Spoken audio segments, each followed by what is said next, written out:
수가 간호예요. 이 수가는 어저께 말했다시피 37주 이전에 출생한 아이들 미수가, 그리고 또 조사하나, 그렇게 생각하시면 돼요. 조사나가 원래 37주인데 조사나는 몸무게도 적게 나가잖아. 그래서 그냥 조사나는 미수가가 조사나다 이런 식으로 통하게 말을 했거든요. 그럼 거기에 네 가지 간호하면 영감보호 이 말을 했었고, 그럼 거기에 대해서 한번 언급을 해보는 거예요. 별표 당연히 되어 있고요. 그럼 이 영감보호 중에서 제일 중요한 게 뭐다? 호흡 유지라고 했어요. 왜냐하면 여러분 좀 이따 나오겠지만 미수간 애들은 엄마한테서 일찍 나와버렸기 때문에 사실 어찌해야 되냐면 폐는 뭐로 이루어져 있어요? 폐포. 그래서 폐를 이루는 거는 폐포라는 폐에 있는 포도송이다 하는 건데, 그 폐포가 동글동글하게 탄력 있게 있어야 그 산소, 이산화탄소 교환을 잘하거든요. 그 폐포를 팽창시키는 물질이 필요한데, 그 물질이 언제 자궁 안에서 태아는 자신의 폐로 숨을 안 쉬고 자신의 폐는 낙하산 접어놨듯이 접어놨어. 그럼 접어놓고 어떡하냐면 자신의 폐를 팽창시키는 물질을 비축하는 거야. 그러면 자신은 자궁 안에서 어떻게 숨을 쉴까? 자신의 폐로 숨을 안 쉰다니까요. 엄마의 태반이 하는 일 중에서 영양도 공급하고 호르몬도 만들고 지가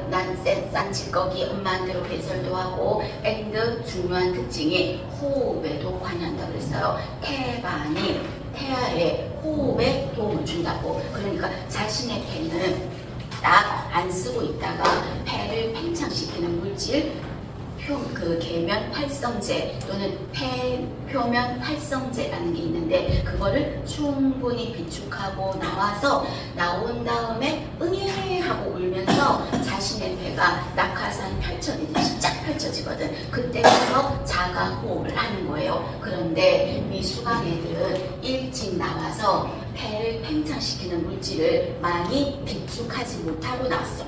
많이 못 갖고 나왔다고. 그럼 많이 못 갖고 나왔으니까 응애 하고 울어도 쫙 하고 우산이 펼쳐지듯이 펼쳐지지 못해서 어저께 미수가의 특징에 뭐가 있었다? 호흡이 멈춘다 그랬잖아요. 그게 바로 나중에 할게요. 초자양막증 특발 호흡장애 증후군, 그거거든요. 그래서 얘네들은 숨이 멈춰요.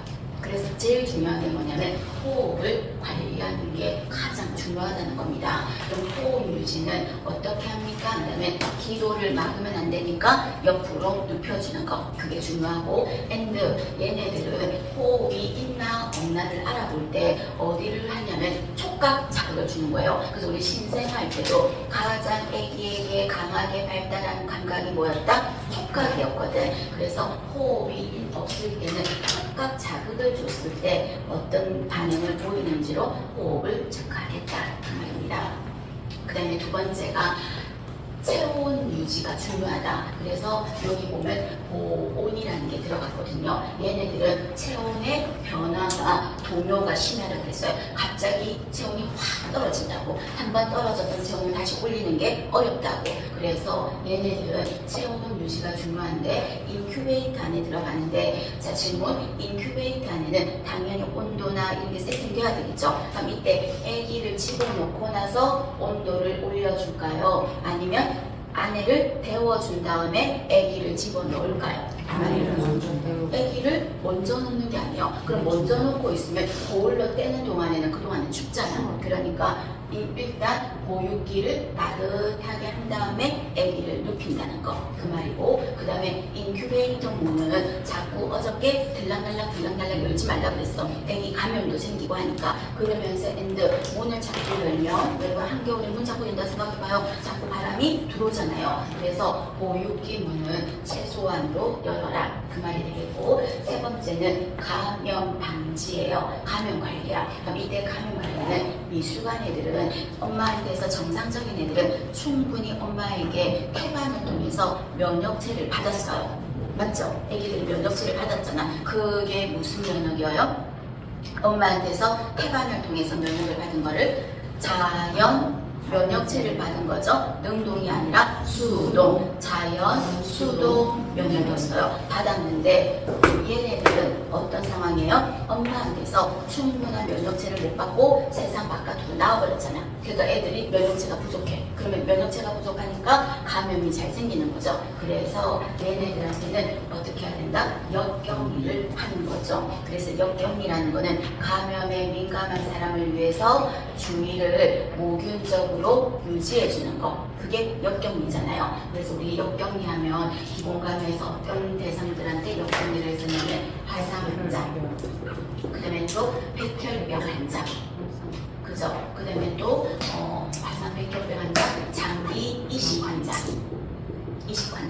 그 다음에 또 지금 나온 조사상, 그리고 스테로이드, 부신, 피질, 호르몬. 자, 여러분, 부신, 피질, 호르몬이 일명 뭐다? 스테로이드예요. 그래서 이거를 장기 사용자들은 면역력이 떨어지거든요. 그래서 이런 사람들은 역격리예요. 여기 안에 누가 들어갔어요? 조산아가 들어가게 된 거거든요. 그래서 이런 경우는 역격리예요. 그럼 감염이 민감하니까 이 얘기를 다룰 때는 철저하게 손을 씻고, 그죠? 그리고 만지는 거 자꾸 만지지 말라고. 그럼 불쌍하다고 이쁘다고 자꾸 만지면 감염의 기회가 더 접촉할 기회가 많고, 애기를 자꾸 만지면 제가 어쩌다 그랬어요. 애기 이렇게 안으려고 하면 애기들 몸이 어쨌든 움직이게 되니까 에너지가 안 그래도 없는데 에너지를 쓰게 돼. 그래서 만지는 일수를 적게 하라. 그 말이 되겠고, 마지막으로 네 번째가 영양 공급이에요. 자, 우리가 태아가 아기가 언제 많이 크냐면요, 마지막 달에 많이 커. 그래서 우리가 뭐 아기가 좀 작으면 병원에서 아유 아기가 좀 작네 잘 드세요 이렇게 의사들이 말하거든. 그러니까 엄마들이 막판에 많이 잘 먹으면 아기들이 막판에 좀 더 많이 큰단 말이에요. 그런데 얘네들은 일찍 나와 보였잖아. 그러니까 엄마한테서 충분한 영양분을 못 갖고 가지고 나왔단 말이야. 그러니까 어떻게 할까? 외부에서라도 줘야 되겠죠. 그래서 마지막으로 영양 공급이 들어가는 거예요. 그럼 이때 영양 공급은 처음부터 막 주화장창 많이 주는 게 아니라 처음에는 어떻게 해야 되냐면 24에서 72시간은 금식이에요. 왜냐면 아직 미숙하고 빠는 힘이 약하다 보면 먹다가 하고 우유나 수분이 기도로 들어갈 수 있어. 그런 폐렴을 뭐라고 했어요? 흡인성 폐렴이라고 했기 때문에 얘네들은 당분간은 24시간에서 72시간은 금식이에요. 그렇다면 어저께 기억나요? 신생아 선천성 대사 이상 검사할 때 대사장애 검사가 원래 언제 했어요? 2일에서 7일경에 했었어. 원래가 2일에서 7일경이야. 그럼 일반적으로 2일에서 7일경이지만 그래도 가장 좋은 시기는 48에서 72시간이라고 했어. 일반적인 얘기는. 그런데 미숙한 애들이라든지 좀 한 달 이상 아팠던 중환자 아이들은 언제 한다? 요때는 너무 빠르다 그랬어요. 왜냐하면 대사 검사가 매겨봐야 검사가 이루어지는 거라서 얘네들은 봐봐요. 2, 3일을 3일 정도는 안 먹이잖아. 그러니까 이 시기가 얘네들한테는 하는 시기가 아니라고. 그럼 미숙한 아들은 언제 한다 그랬어요? 마지막 날쯤에 한다 그랬죠. 생후 7일경에 검사한다. 이런 말을 했었을 때 요만이 금식을 하고 있기 때문이다. 그 말입니다. 보시고, 그리고 애들은 처음에는 흡인성 폐렴이 위험이 있어서 금식했다가 이후는 또 바로 수유를 하는 게 아니라 위관으로 영양을 주겠습니다. 그 말이고, 그 다음에 포유할 때, 포유라는 게 뭐예요? 오유 먹일 때, 젖 먹일 때는 어떤 자세를 한다? 반좌위를 한다. 눕혀서 먹이면 안 되겠죠? 기도로 들어갈 수 있으니까 반좌위를 한다. 그리고 또 여러분, 관장할 때 우리 무슨 자세 했어요? 심즈 또는 좌측위를 했었죠. 그 다음에 얘가 위내시경을 한다. 이때도 좌측위예요. 뭔가 잘못 먹어서 위세척을 한다. 이때도 뭐다? 좌측위예요. 인부가 그냥 똑바로 이렇게 누웠어요. 이게 머리고 이게 배예요. 이렇게 자궁이 누웠어요. 그랬더니 똑바로 누웠더니 다리 쪽에 있는 피들이 다 찌꺼기들이 심장으로 돌아와야 되는데 커진 자궁이 아랫도리를 꽉 눌러서 피들이 순환하고 나서 피들이 심장으로 패스가 안 온다고. 그래서 심장에는 피가 부족해서 앙와이로 인부가 누웠을 때 갑자기 어지러우면서 기절할 수도 있어. 그게 바로 뭐였다고 했나? 체위성 저혈압이라고 했어요.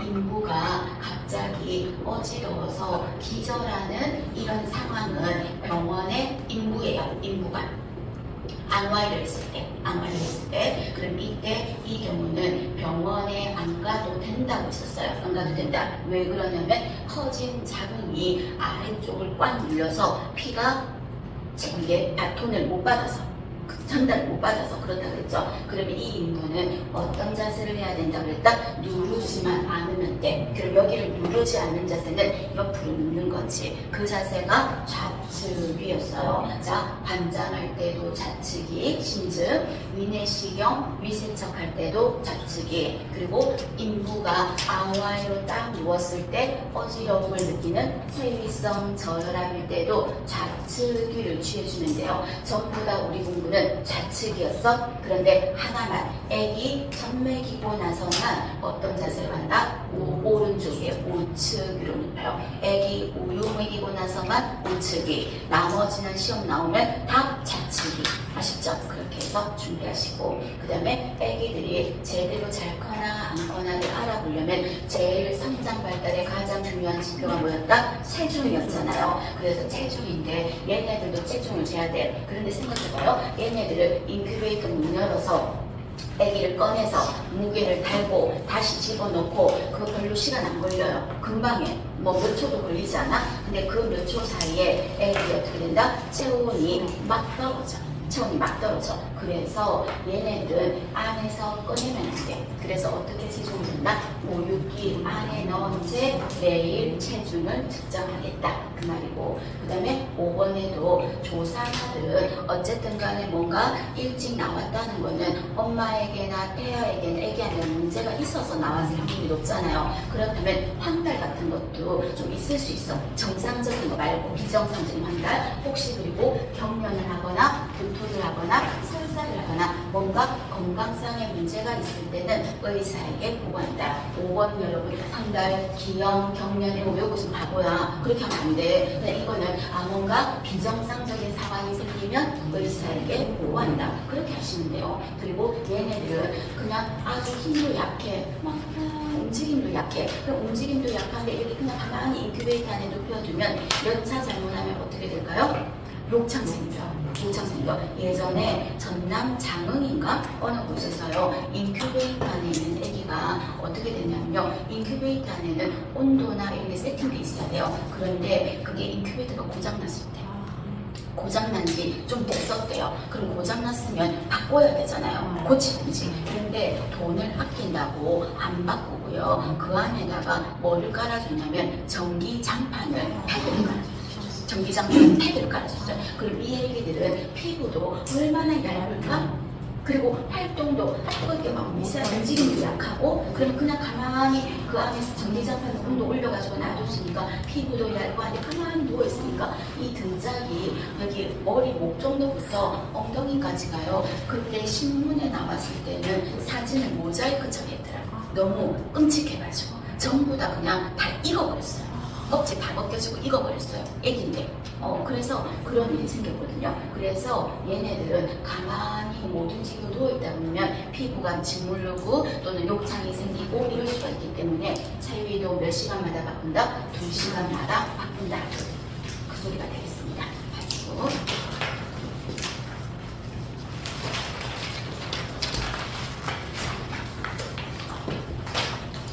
첫 번째 글을 보면 뭐 외울 것까지는 아니고요.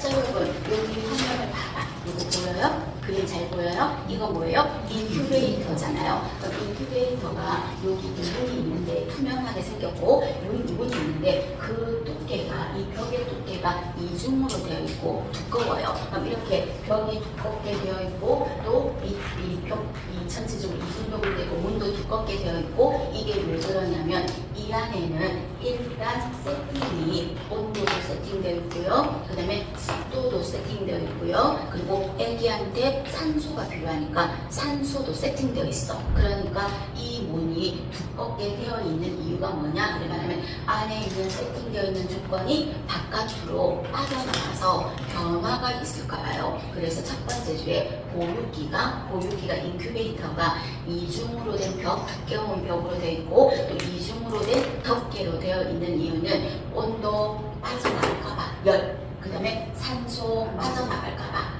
그리고 가습이라는 말은 습도 세팅되어 있는데 빠져나갈까봐, 그것 때문에 이중벽과 덮개로 되어 있다, 그 말이 되겠고, 그럼 이때 이 보육기는 당연히 청소해야 되겠죠. 그럼 보육기 청소는 얼마마다 한다? 매일 하겠습니다. 그럼 이 매일하는 거를 수돗물로 한다? 그럼 틀렸어요. 수돗물이 아니라 뭘로 한다? 소독수를 사용해서 매일 하겠습니다. 그 다음에 청소는 매일이지만 보육기가 고장나면 큰일 나요. 절단나. 그럼 이때 보육기가 제대로 작동을 하고 있나 점검하는 거는 얼마마다 한다? 2시간마다 해요.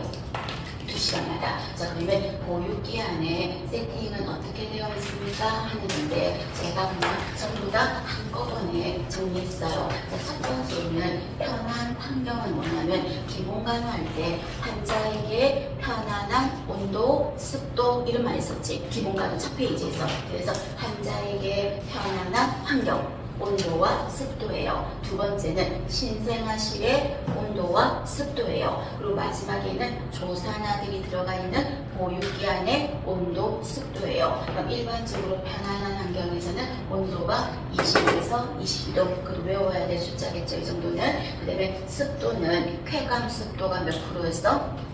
40에서 60%거든. 60% 쾌감습도. 자, 그 다음에 신생아실은 당연히 일반 병실의 온도보다는 좀 더 따뜻해야 돼. 그래서 22에서 26도예요. 외워두세요. 그 다음에 습도는 애기니까 분비물 같은 게 말라 있으면 잘 못 나오니까 좀 분비물이 묽어질 수 있게 어느 정도로 준다? 55에서 65%예요.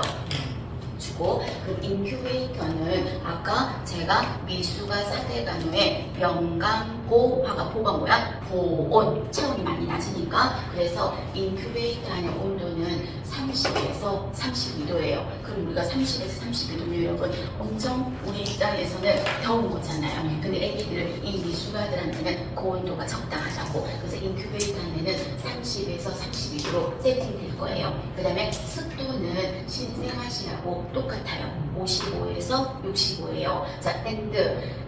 다른 데는 온도, 습도만 세팅되면 되는데 인큐베이터에 들어가는 미수가들은 아까 영강보호 하면서 호흡에 문제가 있어서 상황에 따라서 산소를 줘야 돼. 근데 그 산소가 우리 생각에는 이빨 100% 최대치로 많이 주면 더 좋을 것 같지만 아니에요. 아닌 이유는 조금 이따 설명할게요. 많이 주면 안 돼요. 그래서 산소의 양을 얼마 정도 미만으로 준다? 30 미만으로 줘야 돼. 영아기가 12개월까지를 말하고 1번은 무슨 말이에요? 에릭슨이 이루어야 될 숙제가 신뢰감. 그게 이루어지지 않으면 불신감. 프로이드는 이 시기를 무슨 시기라고 했어요? 그러면 불방기 이렇게 말했었죠. 그리고 영아기가 시험 문제에서 다음 중 신체적으로 성장이 가장 빨리 일어나는, 가장 많이 일어나는 시기가 언제냐? 이러면 영아기예요. 가장 빠른 거는 영아기. 두 번째가 사춘기예요. 영아기가 가장 빨라요. 그 말 기억하고. 그 다음에 체중은 아까 말했다시피 모든 발달의 대표적인 지표다. 그리고 12개월 때 신장은 얼마? 1.5배. 체중은 얼마가 된다? 출생 시에 3배가 된다. 그리고 4번에 보시면 영아가 돌이 안 된 애기를 영아라고 그랬어요. 그럼 이 영아가 사망한다면 그 이유는 뭐 때문이다? 모내암, 소두증 이런 거 전부 뭐였어? 기형이었었죠. 그래서 영아가 사망한다면 그 원인의 첫 번째는 선천적 기형이에요. 물론 사고로도 죽을 수 있는데 영아가 죽는다는 거는 일찍 12개월도 안 됐는데 죽는다는 말은 아이가 결함을 갖고 있었을 수 있으니까 기형이에요. 그럼 이번에는 유아 사망의 첫 번째 원인은 사고예요. 여러분 유아 사망의 원인은 사고예요. 애들 이제 걸어다니면서 뻘뻘 하니까.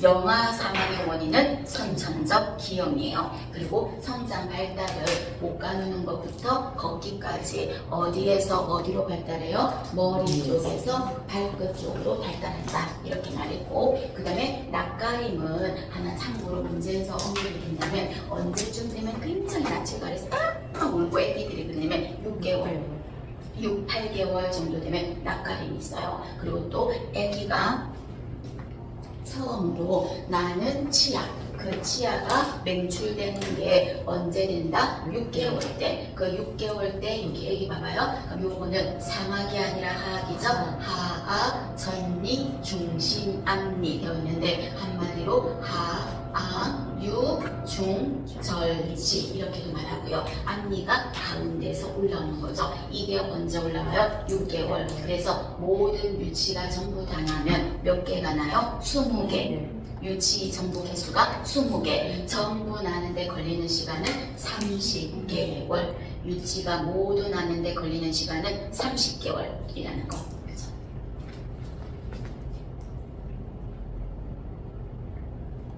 자, 그러면 6개월 때 이가 처음으로 맹출되니까 그때부터 뭐를 하겠다? 이유식을 하겠다. 그래서 시험 문제에서 이유식을 하기에 가장 좋은 시기는 언제냐? 이러면 6개월에서 12개월이에요. 또는 이렇게 묻죠. 이유식을 하는 목적이 뭐냐? 하면은 목적은 뭐예요? 철분 부족을 보충하기 위해서.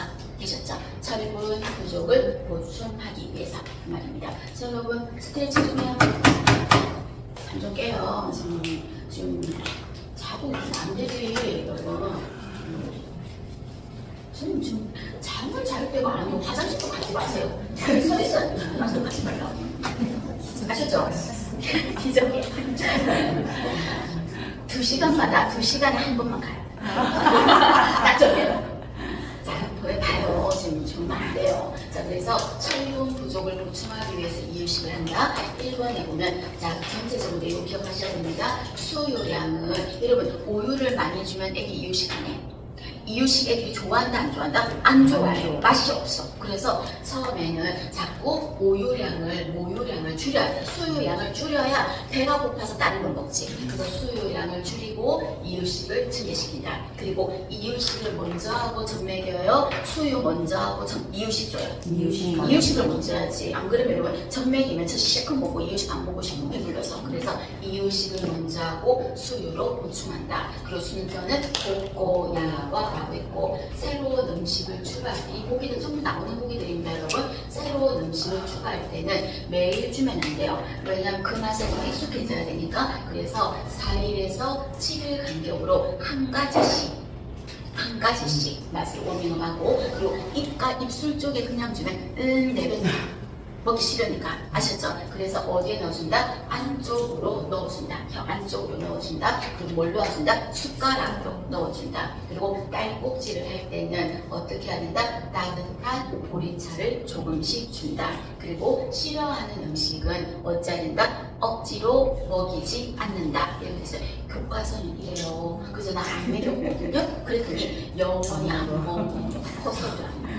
무슨 말인지 아시겠죠? 먹여야 되는 것 같아. 원칙은 먹이는 거야. 근데 교과서에서는 억지로 먹이지 마라. 그렇게 말했고, 그리고 계란 같은 경우는 여러분 흰자, 노른자 중에서 어디에 알레르기가 더 높다? 흰자에 많다고요. 흰자에. 노른자가 아니라. 그래서 여러분 강아지도 노른자 주잖아. 흰자는 주지마 하는 이유가 알레르기 위험률이 높아서 그렇거든요. 그래서 흰자는 알레르기 가능성이 높아서 흰자는 어느 때 준다? 6개월 이럴 때 주지 말고요. 가장 마지막 12개월 정도부터 주는 거예요. 알레르기는 노른자가 아니라 흰자에 있어.